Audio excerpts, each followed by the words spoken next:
Hey everybody, it's Kenny K here again, and I'm bringing you a not a new movie, but a movie that I actually took a while to see. 1989's Pet Cemetery, the original, directed by Mary Lambert, and yeah, yeah, I dig it. I actually saw the remake first. How fucked up is that? You should have seen this one first and then the remake. How the remake for the I'm not I'm not no, no I'm not. It's different, but they do explain a little bit more of the Indian tribesmen um, that made that grave because I love cryptic shit and I do love the Indians. They have a lot of cryptic shit and they have this particular monster that I think is super creepy. There is a found footage movie of that monster, and it's super creepy. Basically, eats humans, but it also, if you get killed by him, you begin possessed by him, and you become basically a zombie, demonic zombie, because you can still talk, but you're like fucked up, depending on which wound you have. So that the creature's called the Wendigo, and the Indians wanted to ward the Wendigo, but they had a like where an evil side is a good side, and then you have the Sasquatch. The Sasquatch, or in snowy areas, the Yeti. Now we're not talking about a Sasquatch we seen on TV. Oh, is that a Sasquatch? Like 7 feet long. No, I'm talking about a 15 feet long creature against another 15 feet long creature. I'll put a picture of the Wendigo. Looks groovy. No, it looks fucking creepy,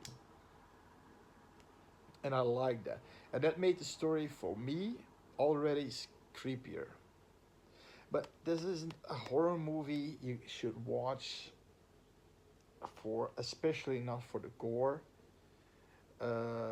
shock value, especially a lot of psychological terror, just especially if you're a parent and you have children of your own.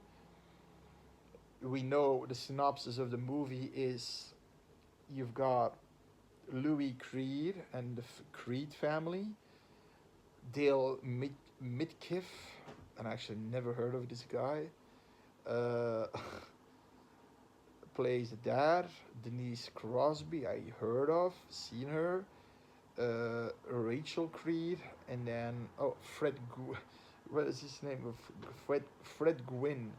He's the guy with the Maine accent because all of Stephen King's movies are in Maine basically, and he also plays in The Night Flyer, and that's about 1991 I think with Miguel Ferrer.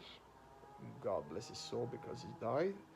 He's a reporter, and I believe Fred Gwynn is working as a technician, and you get start what you want, Hoss? Nah, dad is sometimes better. uh, they'll create a demon, but dad is sometimes better, sometimes not. Oh, but he's a good actor. I'm just laughing with him, but he's a good actor here because he plays Judd. He immediately becomes good friends with uh, Louis.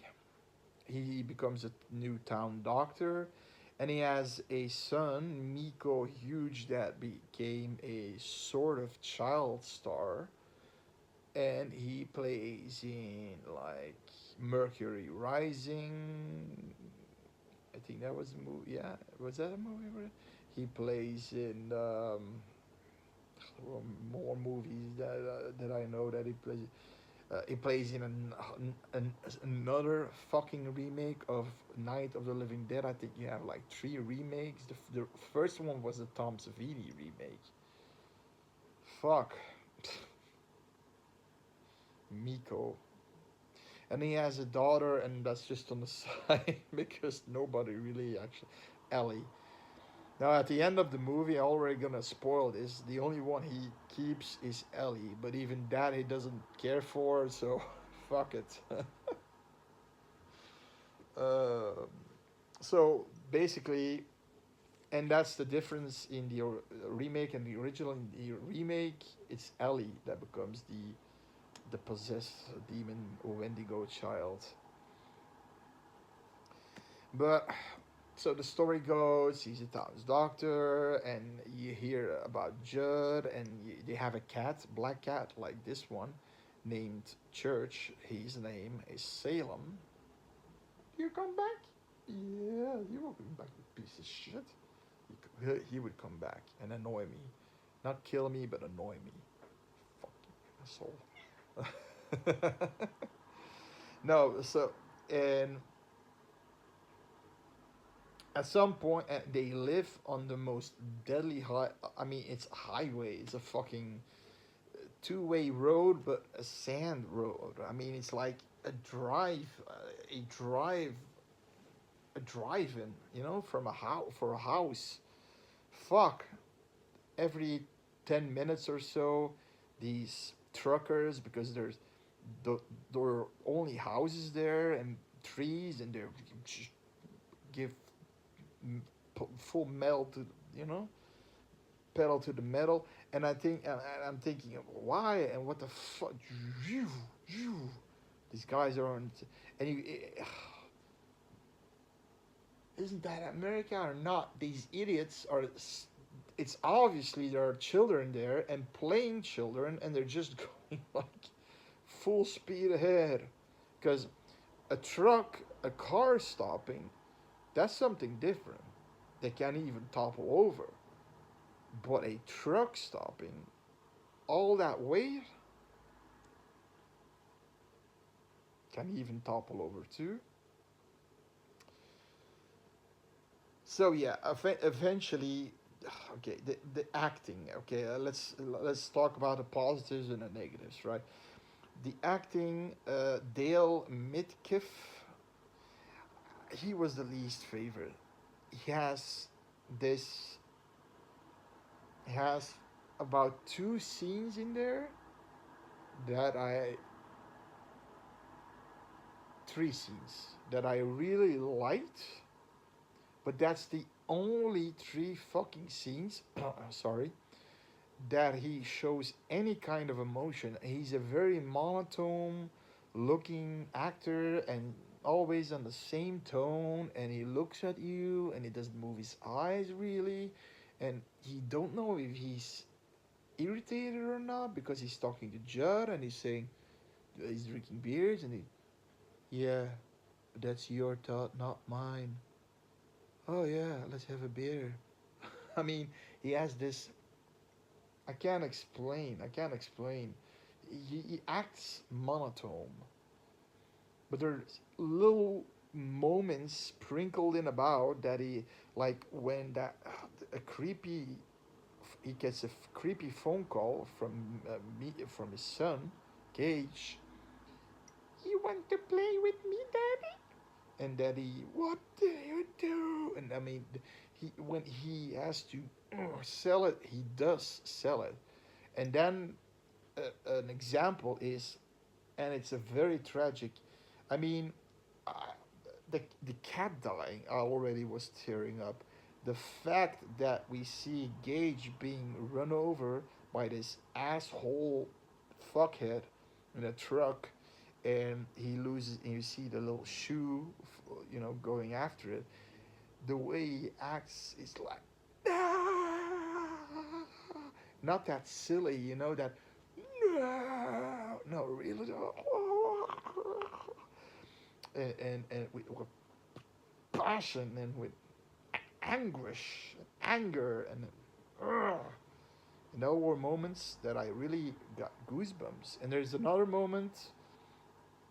when Gage is buried, that he's cradling him, like he's still alive. And of course, you know what he's gonna do, because he first tested out with the cat. Church, he comes back alive, but as a mean cat. But then he's gonna test it out with the son, and Judd knows what he's gonna do. I think he has him on the phone, and he says, "Don't do it! Don't do it!" He knows because he's seen people being buried there out of grief. They come back as aberrations of what they were, right? Trying to kill you. Denise Crosby was the mom. I digged her as a mom. Like I said, friend Gwyn was actually. This is the first movie that I actually saw him in a bigger role, and I liked him. Even with a Maine accent, that made him, because they moved to Maine, so it's no, because they have that. Was it Missy or Sissy? I'm not sure. That babysitter that works for them, but she's super depressed and she hangs herself. But it's this weird side plot in the movie because I believe she comes back at some point, but she's not. It's weird. It's weird. It's weird. I think she had more to do with the plot point, because it could have been that I didn't pay attention, that she had a son and did the same thing, and they had to kill it, and you know what I mean? And that's why she's depressed, and I'm not sure. I'm not sure about that. But I mean, like you said, Gwyn. I mean, for Gwyn Judd, he's a good actor, a really good actor. I like that. And then Miko Huge, for what the things that he had to do, that was pretty cool too. Yeah, Ellie is you know, Stephen King likes to put small details of every movie or TV series he makes in his movies. An example, um, the TV series that I did not like, with, I think, was it with Bill Skarsgård, Castle Rock. You probably have heard of it. Well, in Castle, if you see Creep Show, the first one, the best one in my opinion, that's with, and you see the segment with the Stephen King segment with the, the grass growing everywhere. Well, when it ends, you see these plays going there, is to Bangor, Maine, going there, and you see Castle Rock. So now in this one, they give Ellie a form of the Shining. Now, of course, nobody says what she has in particular, but she can see the current things that are happening or are gonna happen. She has dreams, but the nobody really takes them serious until the very end. Now, also the weird part is, and I don't know why it's connected to. Okay, I'm going all over the place. I know. So she has a sort of shining. She's constantly crying and being a little bitch. And I don't know. I don't know. I don't know. You know, she was she was constantly crying and running away, and I get that she's a little girl, and yeah, I get that. I get that. You know, you gotta. Uh, Now, this movie is pure about, like I said, psychological terror, pure psychological terror, and not like the Shining psychological horror, but more like uh, dramatic, pure,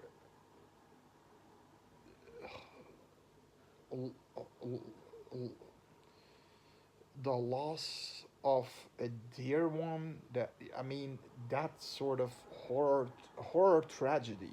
It's that. That's the movie. Mainly that, because killings and the creepiness, and because it's not creepy. Like I said, it's that that um,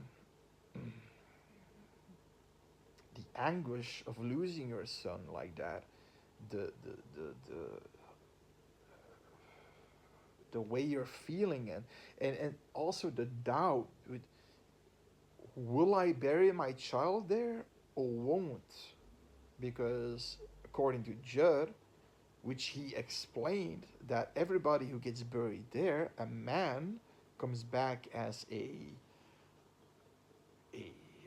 abomination. While he knows this, he still wants to bury him. Now I don't have any children, sadly. I always wanted one, but my wife is 39, I'm 40, and chances are getting slimmer. Um, so that's why our animals are our children. So that's why I don't like the cat Church dying. I hated it when he kills him. Oh, I hated it because he didn't want to kill you. He just wanted a nice piece of meat. Because he saw television with him. Fucking hell, the cat. But no, you know, it's what would you do? If you buried him there, he's coming back to life. Yeah, but he's coming back as a fucked up zombie kid. Maybe I can detain him. But if you think about it, the fact that he only had a scar like this and that's it, for a full frontal face, bam, against the grid, pedal to the metal of this truck, face against the grid of the truck, and he only has that, the job on him.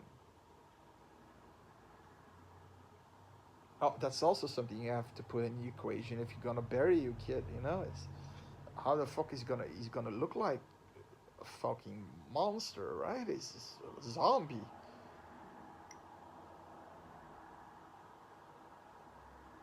So okay, you have that kind of horror, tragic horror, psychological horror, and you also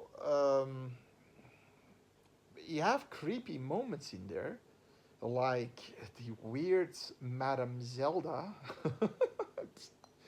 which has nothing to do with the movie. It's the sister of Rachel.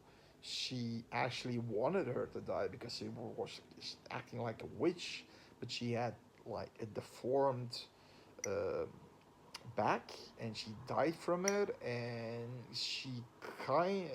when she was yelling for Rachel, she was kind of hoping she would die at that moment, because she came down and she was yelling, "She's dead, Zelda's dead." And meanwhile, she was laughing. So now, Madame Zelda is coming to haunt her because she still has a sort of guilt for that. And it comes over as creepy, but actually, the scene that I saw, yeah, I saw the that one scene that everybody said, "Oh, so creepiest scene of Hollywood." I thought, no, it wasn't fucking creepy. You have that moment when she goes up to you, but I thought she looked more fucked up, and it was like a deranged guy in a. No, no. But like, tension, tension. Well, they have this. Also, this house that's creepy. Um, that's used there. And especially when Miko comes back, but he doesn't go to the Creed's house. He goes to Judd's house, right? And because Creed, Louis goes to his bed. Meanwhile, his wife and his daughter are in Chicago with the parents. Okay, so okay, okay. All the time there's been a all this time there's been a guy hit by a truck too. He was a jogger, and Louis sees him. Every time he sees him, he becomes more decayed, his brain's hanging out, all that shit. Nice practical effects. But he's there to help him. Now, a lot of people say he's there to help him, but at the end, he's also not really. Louis sees him, but he's nobody listens to the fucking asshole because he's saying, "Don't, don't bury them there. Don't go there because the land is sour." So he's saying this even with the fucking kid in his hand, and he says, "No, okay, okay, do what you fucking want." And then he tries and tries and tries to warn him, but it doesn't matter. And then at some point, he goes to the wife because he sees that he can't get through to Louis, but she's in Chicago and she can't see him. So it's weird that he could. What kind of power did he had? That he also another power that it's in this movie. Another one has these dreams and this because the girl has a dream again and she's saying to her mom and she starts to believe it that she has to go home, that daddy is in danger. And then the guy standing there, the living dead guy, I think she can see him too maybe, and she says good girl.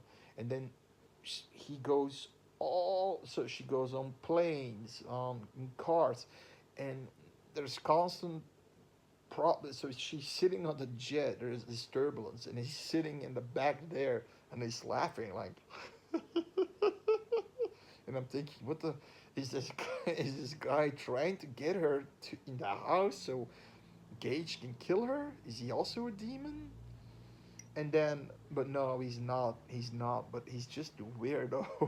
And then she has to go to another plane, and but he can manipulate things because the the uh, the the steward the attendant wants to close the door for the to go on the flight, but he pulls it back and she can't pull it back. So not yet, lady, he says, and then she goes in and she gets in, and then next she needs a car, but there are no cards anymore, and then he says, "What about the blah blah blah with the scratch on?"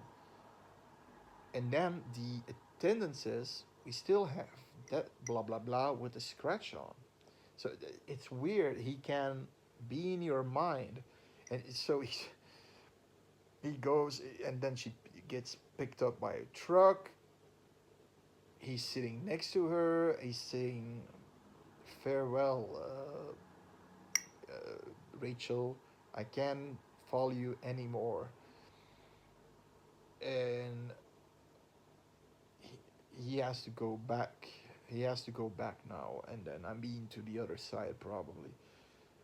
As he comes home, first go back when I said that Miko went to Judd's house. Now Judd sees these prints in his house, dirt, and he knows it's fucking Miko. He knows that Louis has buried him. So he takes a knife and he's under the and he's saying "wanna play" in this real creepy voice. That's the creepy moment of the movie, the horror moment, really horror moment of the movie. Sorry, I'm already spoiling, so I'm already gonna say spoiler warning here. That so if you want to see this movie, I recommend this movie. It gets a 6.5 on IMDb, and I'm giving it a 6.5 too. It's a really intense, tragic, psychological horror and supernatural horror. Yeah. So Judd goes, Judd goes try to find him because he's playing hide and seek. Eventually, he goes to his bedroom, and this is one of the most creepy and well done Achilles heel um, slices I ever seen. So first he goes to his parents' house to take a scalpel from his dad's back, and he slices one of Judd's Achilles, and you can really see that it's really well done. The practical effects for that one. It's still today one of the best Achilles heel tendons. That then he, I mean, Judd is like three, 4 times bigger. He's a big guy. Instead of taking the kid, he has a scalpel. Yeah, okay. But taking the fucking kid, he had a knife too. Where the fuck is the knife? Oh, on the ground. Let's take it because he's just swinging. But I have to say, Gage, when he's coming at you like this, and I actually think it was creepier than Chucky himself when he just comes towards you. Yeah, fuck. And then eventually, Gage slices him like, you want an eternal smile. The Joker, Heath Ledger. You know how I got these scars? Put a knife right here. He gets one of those, and then he falls back, and then Gage bites a piece out of his throat, and that's how he dies.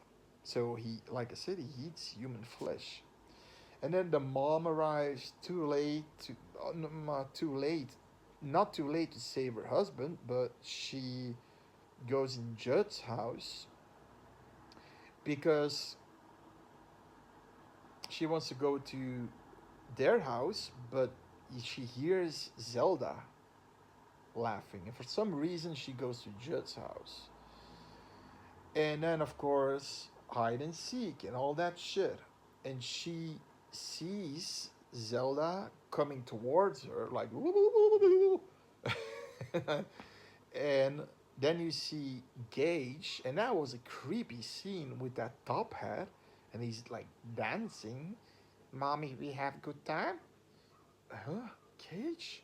And then, got a little present here for you, mommy. And then you see him storming towards his mom. Black screen, but you hear what's happening. You hear,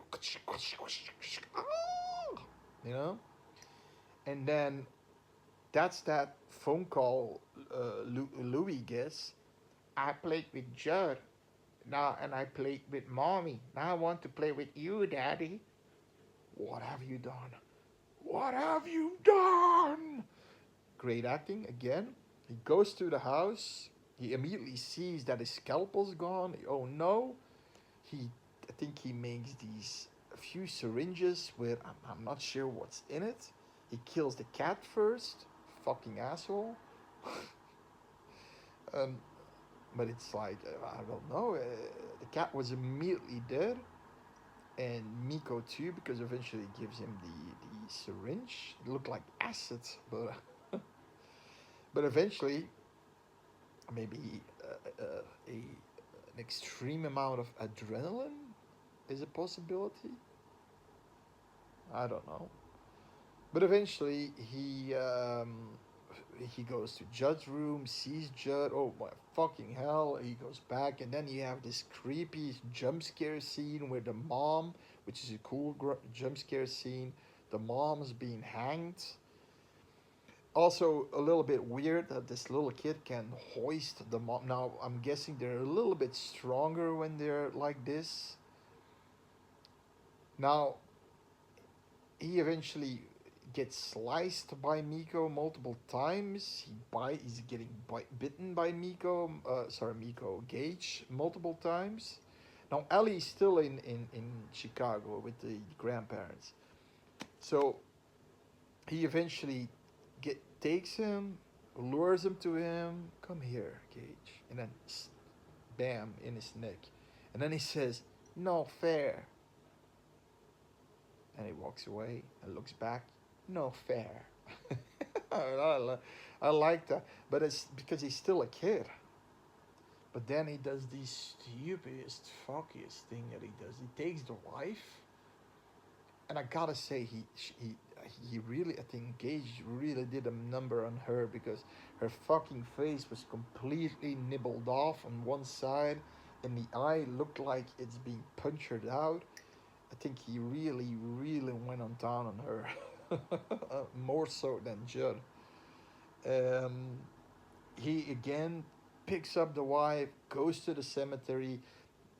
Victor, Pascal, the the ghost, who's saying, "No, no, don't do it, don't." He said, "But she just died a second ago, a second ago. No, don't do it." And he's gone. The guy who, I mean, yeah, he tried to. Was he useless?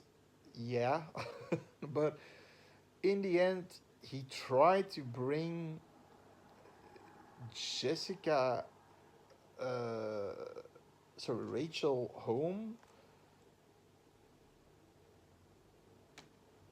but as a ghost, he should have known the outcome. Yeah, for sure. She should have known. He should have known. Ah, yeah. And he's burying her, waits in his house, and then you get this scene, and it's like, if that was my wife and I lost her, I would bury my fucking wife there. I'm gonna be honest. And you see this half fucked up face abomination coming in, even if it's that, it's still my wife. I would be so fucking happy and kiss her. Although it's gross because, but then you see her taking the knife, and then you hear the loud noise of knife stabs, and Louis getting killed. At least Ellie survives. I mean, if he would have thought about Ellie, now he leaves Ellie behind. She still has her grandparents, but what the fuck? There should be an ending to this movie with an alternate ending where you see her killing him, where you see her killing him, and Ellie reading something about her deaths in a paper. But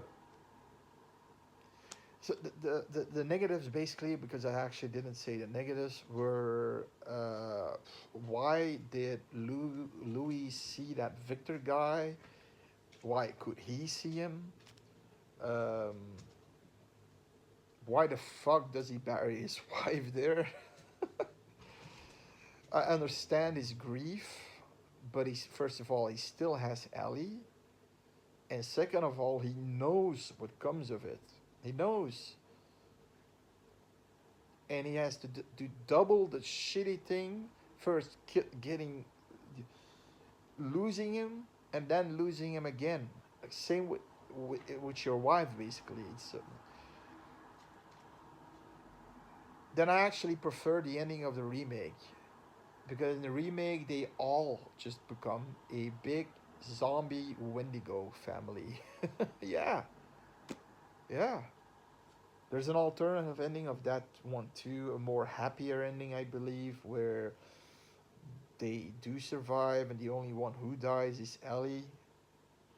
She gets buried back there or something. I don't know. As there, for this one and the remake, there is an alternative one. I believe there is a remake, a sequel to that remake, and there was a sequel to this movie too, and the same director, Mary, directed it. Pet Cemetery 2, but it's not as good. It gets a 4 point something, and yeah, not that good. And then she did another movie, but also a known movie, but I can't remember what it was. She only did 3 movies, but she did a hell of a job of this one. I normally don't like. No, that's not true. I like slow-paced horror, but this tragedy horror, it gets to me, you know. So that being said, I hope you enjoyed the review, and see you next time. Bye.